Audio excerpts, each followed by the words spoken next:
Welcome back to Binge and Build. This is a series where I binge the latest movies and dramas and sometimes oldies, then create the main characters in The Sims 4 while giving you my take. There's no sugarcoating, just the good, the bad, and the tangled. Today I'm covering the brand new Netflix Korean rom-com Love Untangled, which dropped Labor Day weekend. I think it dropped on Friday, the 29th.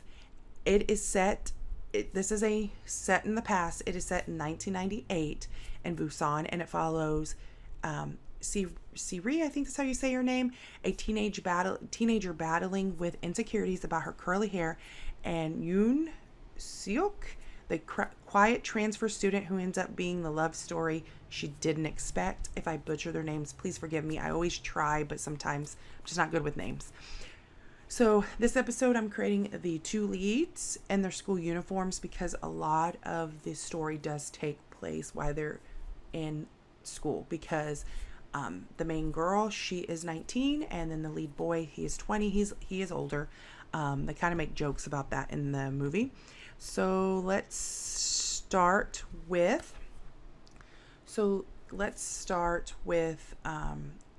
Siri. I gave her the classic school 90s look. I kind of compare it to like the Princess Diaries, almost that like big skirt and like, just very much the white t-shirt. Simple. It's a very classic. Her hair is a centerpiece. I wish we had some more curly hair, longer one. She does have curly hair, and the curls are what make her stand out. And the movie, and that's in the movie, they're her biggest insecurity. She hates her curly hair, but the whole film is a metaphor, and this has been done before. It's nothing new. I just want to make it clear about learning to love yourself as who you are. I have curly hair. I had that insecurity as well, so I could relate my younger self watching it, that, oh my goodness, I had that insecurity. I hated my curls too. I just didn't know how to take care of them, and so I kind of related to that. I know it's something simple, but you do kind of relate to that sometimes. And then now Yoon-seok, I think that's how you say his name. He's a transfer student. He's very soft. He's kind of observing everything, I think. And I try to match the uniforms as best as I could. He has a charm, and he's very quiet, but he does make friends and really just helps these group of people that are main leads friends. And he just is a really caring guy who's been through a lot. You can see something sad about him. You kind of learn a little bit about him, and I'll talk a little bit more when I go into the full review of the movie. So let's talk about let's really talk about the full review of the movie, the characters. So you got Park Siri. She's relatable right from the start. Insecurity about her curly hair, is convinced straightening will solve her problem. She's also desperate to confess to her crush. She's not written as perfect. She's kind of awkward, emotional, and self-critical, but she really does feel like someone real. Like, I could totally relate to her as the teenager who was very awkward and very emotional and was so self-critical about her hair. I know it's simple, but as a teenager, that is a big deal. And then, of course, you have the main male in this series, Yoon. He was in another series I absolutely loved in 2025, so I cannot wait to review that for you. Second Shot of Love. It's such a good show. But anyway, he is the emotional anchor. He's a transfer student. He is carrying a heavy family struggle. His mother's illness. He also does have some DA, if you can catch my drifts at home. I can't say it, but he never lets it define him. He's very kind to her. He tells her he likes her curls, and he tries to stop her from getting it, but ultimately he has to let her do what she wants. He is really the heart of the film. I really like his character. And then you have Siri's original crush. I actually like how he was handled. He was nice, considerate. He was not a villain. And the choice when she shifted, it didn't feel like a good versus bad guy, and he kind of accepted it. It's about deeper love, and he did recognize it. And he was disappointed, but he wasn't like a bad guy. It wasn't the over top. There wasn't really a lot of bad guys. It was just a coming of an age story. And then we have the friend group. We have her two female friends, and we have the male. They do bring humor and heart. They, and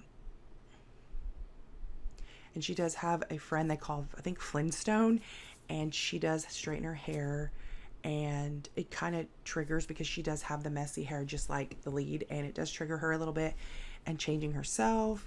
And her friends are loyal. They let her,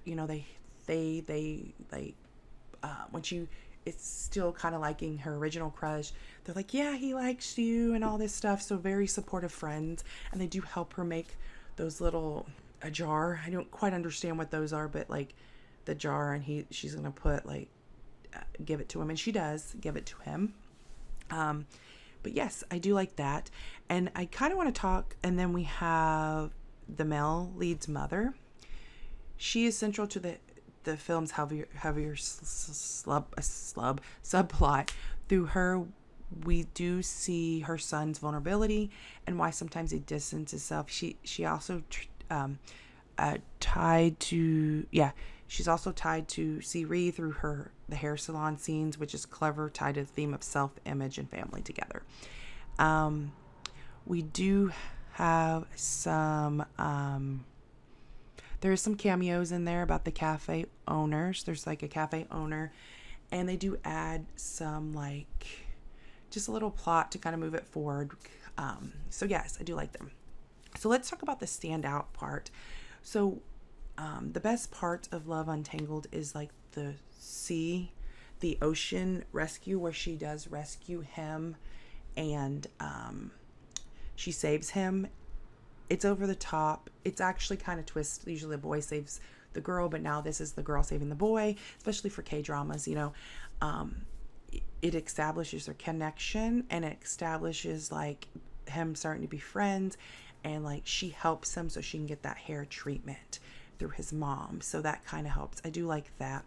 I do love the school trip confession. That wasn't like, they set up this really pretty thing, and at this moment, Siri, when she's about to confess to the original crush, Hyun, I think that's how you say his name, but she realizes her heart's not into it, and Yoon is very upset. The male lead, the second crush, I guess that's what you call him, he's really upset about this because he does like her, but then she's like, I liked you, but then I realized I like someone more. He was disappointed. Like, he was a good guy. And then you do have Yoon's family crisis. His mom goes back to Seoul and ends up hospitalized because the dad is a bad person and like doesn't do good things to them. And she does miss him, but she decides to push him away because to protect him. Like, they need to go to America to protect him from his father. And it does add some maturity, and then showing that, teenage love sometimes is very adult and can turn adult, and this real life hardship really was a beautiful thing. I thought, wow, that's really beautiful. She said she missed him, and she called him back, and she thought it was deleted. I love seeing the pagers. I forgot to add that too. And then the blind date twist at the very end. They're trying to get, her friend group is trying to, because they move on to college, and try to get her to go on a date. You do find out, it's a little bit cheesy, that the reveal of Siri's blind date is Yoon is straight out of the rom-com playbook, but it works. It's sweet. And I do like the hair as a metaphor. The entire film uses her curls, and it's as it stands out for self-worth. By the end, she does embrace him, and Yoon love reinforces that acceptance. She never wanted to change. He never wanted to change her, which I do like that. So the movie's big theme, love doesn't ask you to change. It asks you to be seen. That's why the ending lands, even if you see it coming. It's very predictable, but I like the fact that love doesn't ask you to change. It really is. And then, so my final thoughts. Love Untangled isn't a groundbreaking film, It does. Okay, it isn't a groundbreaking film. The plot is pretty predictable. Some side characters don't get enough development they deserve, and you definitely see parts of the story before. I've seen it done many times before, but it's sincere. Series journey feels honest. Yoon characters add depth, and together they create a romance that works. And you add a little bit of nostalgia of the 90s. I love that. And the universal theme of self-love, acceptance, and you got yourself a rom-com that delivers comfort. It's not surprise. For me, it's a solid 4 out of 5 tangled curls. Sweet, nostalgic, and worth a binge. If you've seen it, let me know. Would you keep the curls or reach for the straightener? And if you want me to cover another rom-com next, drop it in the comments. Don't forget to like, subscribe, and share, because just like series hair, this channel only gets bigger. And guys, I can be honest, before I end it, I do think it is worth a watch, and I also can relate to straightening my hair when I was a teenager. But anyways, thank you so much. Definitely check it out on Netflix, and I will see you soon. Bye.